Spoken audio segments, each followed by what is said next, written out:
अच्छी खबर ये है कि मैं सारे लेक्चर रिकॉर्डेड रखूंगा, ठीक है। और ये जितने भी लाइव क्लासेस के जो भी लेक्चर चलेंगे ये मैं ज्वाइंट मेंबरशिप में अपलोड करूंगा। बाकी धीरे धीरे सारे के सारे लेक्चर आप लोगों को मिलने वाले हैं यूट्यूब पर ही, लेकिन उसमें टाइम लगेगा, ठीक है। तो हम लोग स्टार्ट करते हैं बेलेनो क्लासेस का रेस्पिरेटरी सिस्टम, जो कि इंपॉर्टेंट है आपके एग्जाम के पॉइंट ऑफ व्यू से। तो यहाँ पर बेलेनो क्लासेस का हम लोग रेस्पिरेटरी सिस्टम देखने जा रहे हैं। तो देखिए रेस्पिरेटरी सिस्टम क्या कह रहा है, इसमें लिखा हुआ है थ्योरी, बेलेनो क्लासेस में मोस्ट सिंपलेस्ट टाइप का रेस्पिरेटरी सिस्टम पाया जाता है। यानी कि जो बेलेनो क्लासेस है इसके अंदर बहुत ही सिंपल टाइप का क्या है, रेस्पिरेटरी सिस्टम पाया जाता है, जिसकी सहायता से बेलेनो ग्लासेस में होने वाला रेस्पिरेशन अत्यधिक सिंपल टाइप का होता है, ठीक है। यानी कि यहाँ पर रेस्पिरेटरी सिस्टम तो पाया जा रहा है, लेकिन कैसा है, सिंपल टाइप का है। और यहाँ पर जो रेस्पिरेशन हो रहा है, रेस्पिरेशन का जो मैकेनिज्म हो रहा है वो भी काफी सिंपल टाइप का है, राइट। फिर देखिए यहाँ पर हम लोग देखते हैं रेस्पिरेटरी एपरेटस। ये रेस्पिरेटरी एपरेटस कौन कौन से हैं बेलेनो ग्लासेस के अंदर जो रेस्पिरेशन में सहायता करते हैं। तो देखिए यहाँ पर लिखा हुआ है बेलेनो ग्लासेस के रेस्पिरेटरी सिस्टम अथवा रेस्पिरेटरी एपरेटस में गिल्स और ब्रोंकियल शेक भाग लेते हैं जो फेरिंग्स भाग में स्थित रहते हैं। यानी गिल्स है और जो ब्रोंकियल शेक है ये पार्टिसिपेट करते हैं रेस्पिरेटरी सिस्टम में, या रेस्पिरेटरी एपरेटस के रूप में कार्य करते हैं, जो कि स्थित रहते हैं कहां पर, फेरिंग्स वाले रीजन में, ठीक है। जो फेरिंग्स वाला रीजन है वहां पर ये स्थित रहते हैं। बेलेनो ग्लासेस के फेरिंग्स में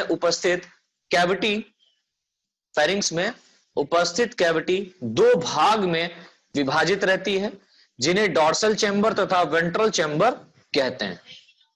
क्या कहते हैं, डॉर्सल चैम्बर तथा वेंट्रल चैम्बर कहते हैं। इनमें से डॉर्सल चैम्बर रेस्पिरेशन में सहायता करता है।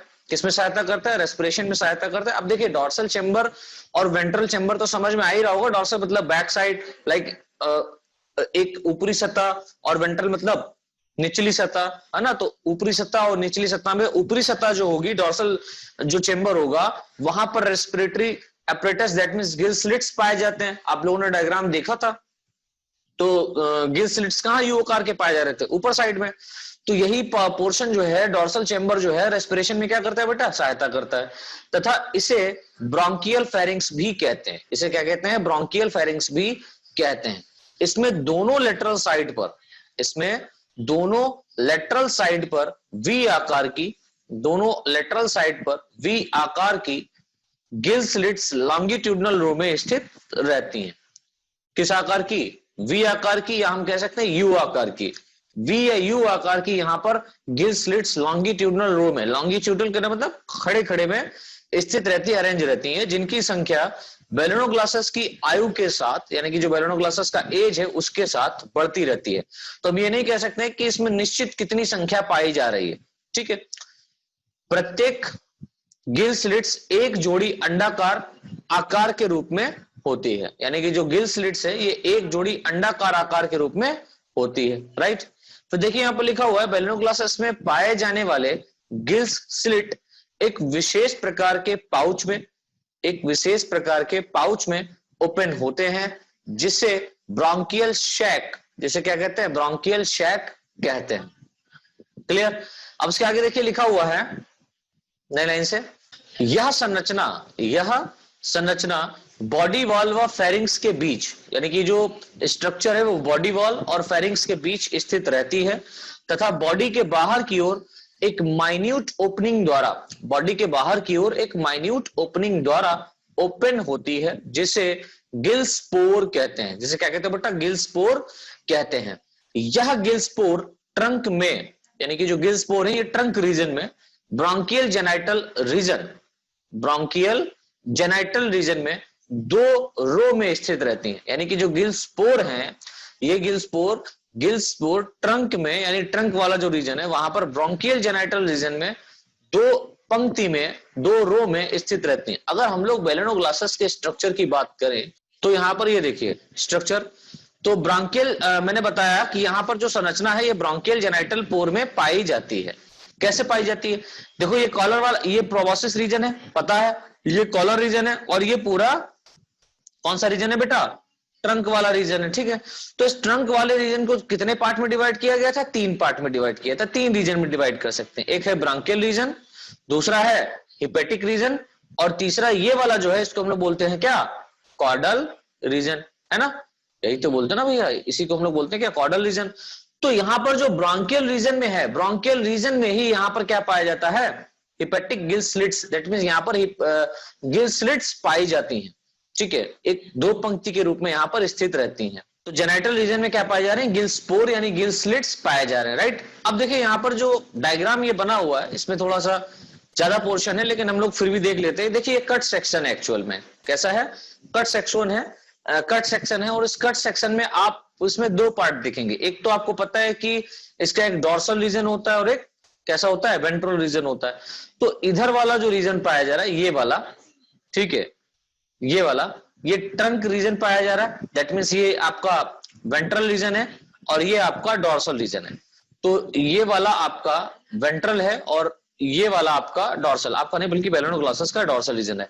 आप अगर इसको कट सेक्शन देखें तो यहां पर ये वाला पोर्शन हम इसको डिवाइड कर सकते हैं ऊपर की ओर, दैट मींस आपको पता है ऊपर की ओर क्या पाया जाता है? कॉलर पाया जाता है, और कॉलर के ठीक नीचे पीछे की ओर क्या पाया जाता है? ट्रंक वाला पोर्शन पाया जाता है। क्या पाया जाता है? ट्रंक वाला पोर्शन पाया जाता है। तो कॉलर रीजन से ही अगर हम लोग देखते हुए आए तो कॉलर जो रीजन है, इस कॉलर रीजन में ही बहुत सारा पोर्स पाया जा रहा है। देखिए हम लोग इसका बॉडी का स्ट्रक्चर देख रहे हैं, बॉडी का जो इंटरनल स्ट्रक्चर है, ठीक है, हम ये कह सकते हैं बॉडी का जो इंटरनल स्ट्रक्चर है उसके बारे में देख रहे हैं यहाँ पर। तो रेस्पिरेटरी सिस्टम जो यहाँ पर है वो किस तरीके से ये अरेंज है उसके बारे में ये बना हुआ है। तो सबसे ऊपर की ओर अगर आप देखें तो ये कॉलर रीजन है, और इस कॉलर रीजन में हम कह सकते हैं coelom like structure, cavity like structure पाया जा रहा है, जिसको हम लोग बोलते हैं कॉलर सीलोम। इसे हम लोग बोलते हैं क्या? Collar coelom. अब देखिए जो कॉलर सीलोम है, ये जो कॉलर सीलोम है, ये नीचे की तरफ यहां पर एक पोर के थ्रू ओपनिंग हो रहा है, पोर के थ्रू नीचे की तरफ ओपन हो रहा है ये वाला। तो जो पोर है, इस पोर को हम लोग बोलते हैं, या इस कैनाल को हम लोग बोलते हैं कॉलर कैनाल। इस कॉलर कैनाल बोलते हैं, ठीक है। ये कौन सा रीजन है? कॉलर कैनाल वाला रीजन है। अब देखिए जो कॉलर कैनाल है ये नीचे की तरफ एक कैविटी में आकर के खुलता है, दिस कैविटी, ये वाली कैविटी। इस कैविटी को हम लोग बोलते हैं ब्रोंकियल शेक। इसको हम लोग क्या बोलते हैं? Bronchial shake. और जो ब्रोंकियल शेक है ना बेटा, इस ब्रोंकियल शेक में बहुत सारा यहाँ पर आप देख रहे हैं पोर्स पाया जा रहा है। क्या पाया जा रहा है? पोर्स पाया जा रहे हैं, ये छिद्र पाया जा रहा है, राइट। ये देखिए ये वाला, ये पोर है, ये पोर है। तो जो पोर है, इन पोर्स को यहाँ पर कहा गया फर्स्ट गिल्स पोर। तो यहां पर आप देखेंगे कि कॉलर कैनाल, तो यहां पर ये जो है ना फर्स्ट गिल्स पोर पाया जा रहा है, और इसके बाद में नीचे की तरफ देखेंगे तो यहाँ पर सेकंड गिल्स पोर, थर्ड गिल्स पोर, इस तरीके से क्या है? गिल्स पोर यहाँ पर पाए जाते हैं। सो यहाँ पर देखिए जो फर्स्ट गिल्स पोर पाया जा रहा है, इसके ठीक नीचे ये जो इसका बॉडी का ही अगर अपन लोग बात करें, इस बॉडी में ही आप देखेंगे यहाँ पर कई फोल्डिंग लाइक स्ट्रक्चर है। तो यहाँ पर भी एक सीलोम लाइक स्ट्रक्चर पाया जा रहा है। ये जो सीलोम लाइक स्ट्रक्चर है इसको हम लोग बोलते हैं ट्रंक सीलोम। क्या बोल रहे हैं? Trunk coelom. यहाँ पर कॉलर सीलोम, कॉलर वाले रीजन में जो सीलोम पाया जा रहा था उसको कॉलर सीलोम बोलते थे, और जो ट्रंक वाले रीजन में जो सीलोम पाए जा रहे हैं इसको हम लोग बोलेंगे ट्रंक सीलोम, राइट। अब जो ट्रंक सीलोम है, यही जो ट्रंक वाला रीजन है, ये क्या कर रहा है? ये यहाँ पर एक कैविटी प्रोवाइड करा रहा है जिसको हम लोग ब्रांकियल शैक कह रहे हैं। इस ब्रांकियल शैक के अंदर ये जो आपको स्ट्रक्चर दिखाई दे रहा है, ये वाला एक्चुअल में जिसको हाईलाइट कर रहा हूं, ये वाले जो आपको स्ट्रक्चर दिखाई दे रहे हैं ना बेटा, इन स्ट्रक्चर्स को नाम दिया गया है गिल्स स्लिट। इन्हीं स्ट्रक्चर को नाम दिया गया है क्या? Gills slit, right. और ये जो गिल्स स्लिट्स है, इस गिल्स स्लिट्स के अंदर यहां पर एक पोर पाया जा रहा है जिसको हम लोग गिल्स पोर कहेंगे, या इसको हम लोग सीलोम ऑफ टंग बार भी बोलते हैं। क्यों टंग बार क्यों कहा जा रहा है?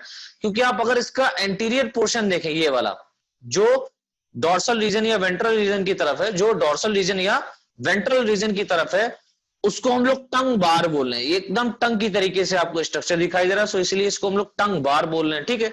अब जो टंग बार है, इस टंग बार के ठीक अंदर सीलोम पाया जा रहा है, इसलिए इसको हम लोग बोल रहे हैं सीलोम ऑफ टंग बार, ठीक है। तो जो गिल स्लिट्स है, इस गिल स्लिट्स की जो एंटीरियर रीजन है इसको हम लोग टंग बार कहते हैं, और इस टंग बार के ठीक अंदर सीलोम पाया जाता है जिसको हम लोग सीलोम ऑफ टंग वार्म बोलते हैं, या क्या बोलेंगे? गिल्स पोर बोलेंगे, ठीक है। हम ये कह सकते हैं गिल्स पोर, लाइक गिल्स पोर तो यहाँ पर है, ये गिल स्लिट्स यहाँ पर पाए जा रहे हैं, गिल स्लिट्स के अंदर भी जो पोर पाया जा रहा है उसको भी हम लोग गिल्स पोर कह सकते हैं अपनी भाषा में, राइट। अब देखिए यहाँ पर जो गिल स्लिट्स है ना बेटा, ये गिल स्लिट्स ये वाली गिल स्लिट्स और ये वाली, इस तरीके से जितनी भी यहाँ पर गिल स्लिट्स बनी हुई हैं, ये सभी की सभी गिल स्लिट्स एक दूसरे से विभेदित रहती हैं, अलग अलग रहती हैं, और जिसके द्वारा अलग रहती हैं उसको हम लोग बोलते हैं गिल सेप्टम। तो इन दोनों के बीच में अगर आप देखें तो एक स्ट्रक्चर और पाया जा रहा है जिसको हम लोग बोल रहे हैं क्या, गिल्स सेप्टम, ये वाला। तो ये काफी अच्छा डायग्राम यहाँ पर बना हुआ है, काफी अच्छा समझने के लिए डायग्राम है, आप समझ सकते हैं। ये आपको क्या पाया जा रहा है, गिल सेप्टम पाया जा रहा है। तो यहाँ पर अगर आप देखें जो डार्क रीजन है, ये वाला रीजन, ये देखिए ये वाला जो रीजन है डार्क वाला, ये इसका इनर रीजन या आउटर रीजन, ये वाले जो रीजन है इनको हम लोग बोलते हैं स्केलेटल रॉड्स। ये क्या है आपकी स्केलेटल रॉड्स है, आपकी नहीं बल्कि बैलेनो ग्लासेस की क्या है, स्केलेटल रॉड्स कही जाती हैं। सो बच्चों ये इस तरीके से इसका क्या हो गया, रेस्पिरेटरी ऑर्गन हो गया, ठीक है। जो रेस्पिरेटरी एपरेटस है, रेस्पिरेटरी एपरेटस में किस तरीके से गिल स्लिट्स यहाँ पर अरेंज है, किस तरीके से गिल स्लिट्स का जो कट सेक्शन है वो यहाँ पर बना हुआ है, ठीक है। अब इसके आगे हम लोग थोड़ा सा देखते हैं मैकेनिज्म ऑफ रेस्पिरेशन। अब बैलेनो ग्लासेस के अंदर जो मैकेनिज्म हो रहा है रेस्पिरेशन का, वो किस तरीके से हो रहा है, क्या प्रोसेस यहाँ पर हो रहा है, उसके बारे में समझते हैं थोड़ा सा है। तो देखिए यहाँ पर लिखा हुआ है गिल स्लिट्स की सहायता से, किसकी सहायता से, गिल्स स्लिट्स, स्लिट्स मतलब होता है दरारें, तो गिल्स दरार की सहायता से हम ये भी बोल सकते हैं। तो गिल स्लिट्स की सहायता से वाटर बक्कल कैविटी से होकर, कहां से होकर, बक्कल कैविटी से होकर फेरिंग्स में इंटर करता है। कहां इंटर करता है, फेरिंग्स में इंटर करता है। तो आपको पता है बक्कल कैविटी से होकर के वाटर कहां जाएगा, फेरिंग्स रीजन में इंटर करता है। एक डायग्राम मान लो बैलेनो ग्लासेस का ही है ये, अच्छा नहीं बनता डायग्राम। तो ये प्रोबोसिस रीजन हो गया, ये माउथ रीजन हो गया, माउथ रीजन हो गया, यहां से वाटर क्या करेगा, इंटर करेगा, और इंटर करके कहां जाएगा, बक्कल कैविटी में। यहां पर बक्कल कैविटी पाया जाता है ना, ये तो ये बक्कल कैविटी, और यहां पर गिल स्लिट्स पाई जाती हैं। तो कहां पहुंचेगा सबसे पहले वाटर, माउथ कैविटी से इंटर करके पहुंचेगा बक्कल कैविटी में, ठीक है। और बक्कल कैविटी से होकर फेरिंग्स में इंटर करता है, बक्कल कैविटी में जाएगा, फिर देन ये कहां जाएगा, फेरिंग्स वाले रीजन में जाएगा।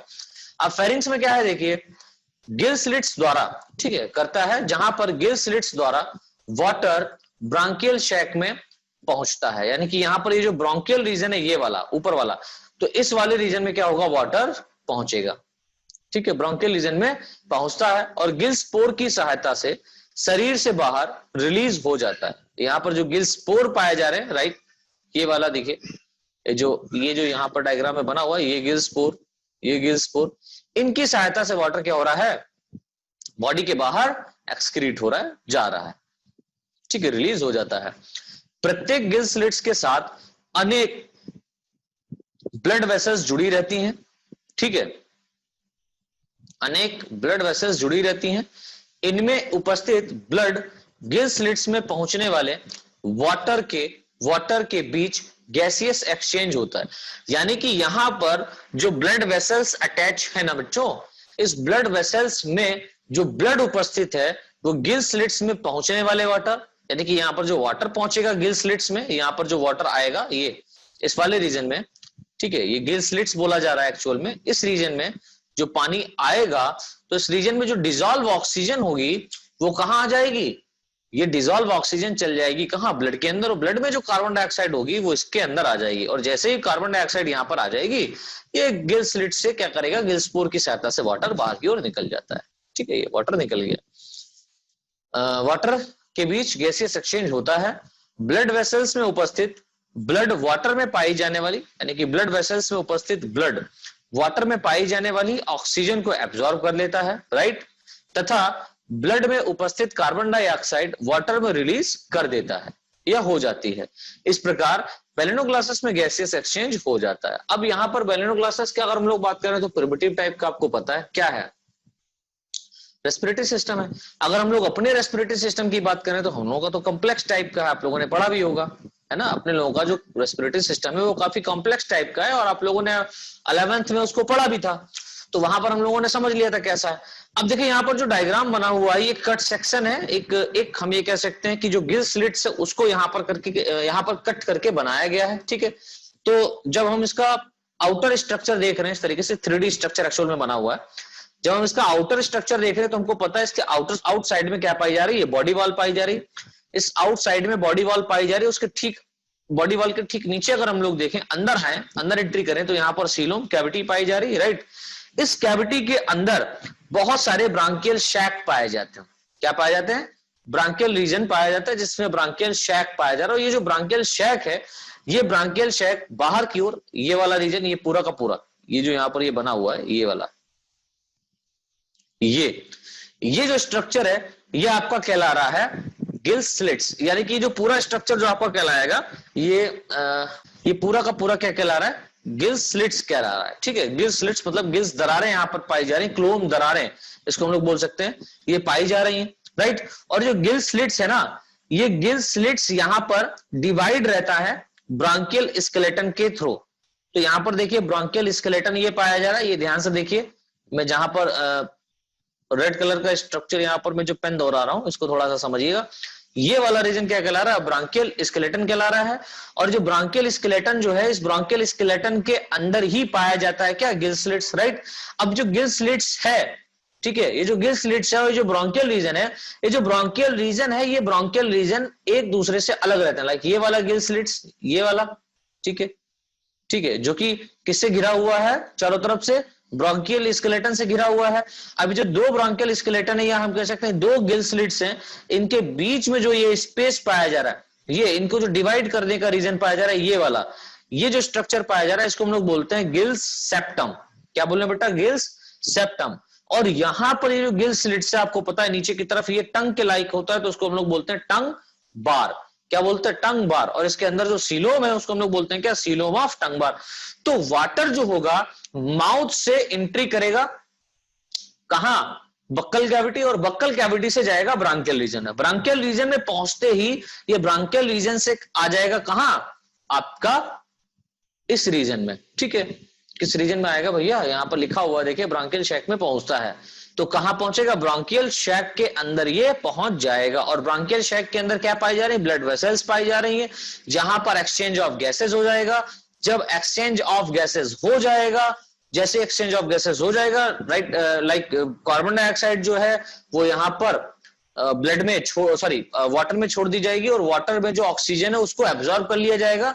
जैसे ये प्रोसेस हो जाएगा, तो बॉडी से इस वाटर को, डीऑक्सीजनेटेड वाटर को, यहां से क्या कर दिया जाएगा? डॉर्सल गिल स्पोर के थ्रू, डॉर्सल गिल स्पोर के थ्रू बाहर की ओर निकाल दिया जाएगा।